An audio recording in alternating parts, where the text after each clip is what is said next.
अनूप भैया जिंदाबाद जिंदाबाद जिंदाबाद राजा भैया जिंदाबाद जिंदाबाद जिंदाबाद क्षेत्र की जनता जिंदाबाद जिंदाबाद जिंदाबाद हमारा नेता कैसा हो अनूप भैया जैसा हो हमारा नेता कैसा हो अनूप भैया जैसा हो अनूप भैया जिंदाबाद जिंदाबाद जिंदाबाद युवा लोग के सुने खातिर बातें आइल बड़े अनूप भैया जिंदाबाद जिंदाबाद जिंदाबाद खड़ा रहे खातिर दिन रात आइल बड़े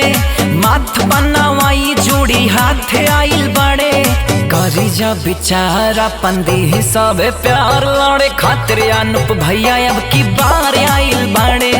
करी जा बिचारा पंदी सब प्यार लड़े खातिर अनूप भैया अब की बार आइल बड़े ओट मांगे राजा भैया अब की बार आइल बड़े ओट मांगे राजा भैया अब की बार आइल बड़े अनूप भैया जिंदाबाद जिंदाबाद जिंदाबाद राजा भैया जिंदाबाद जिंदाबाद जिंदाबाद क्षेत्र की जनता जिंदाबाद जिंदाबाद जिंदाबाद हमारा नेता कैसा हो अनूप भैया जैसा हो हमारा नेता कैसा हो अनूप भैया जैसा हो Recording by JB Music Studio, Sant Kabir Nagar. बारडो नामार साथ हवे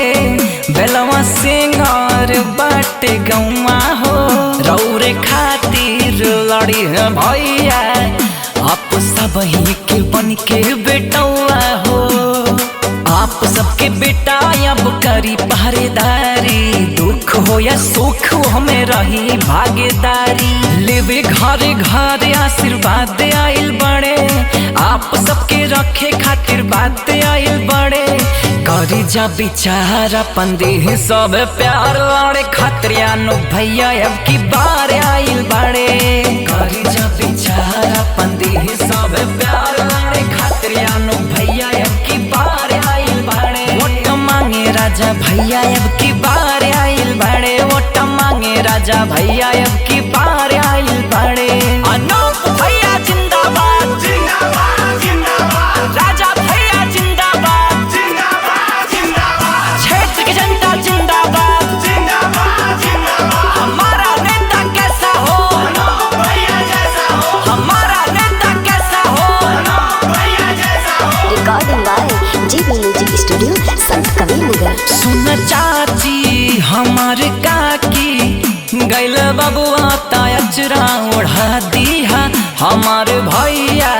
हमार चाचा अपना बेटा के नेता बना दिया एक बेरी फेर दी प्यार के नजरिया चम चम चमके लगी गाँव सहरिया विकास वाला लेके सौगात आइल बड़े मिटावे भेद भाव जात पात आइल बड़े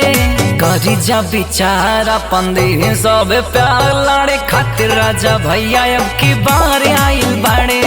करी जा बिचारा पंदी सब प्यार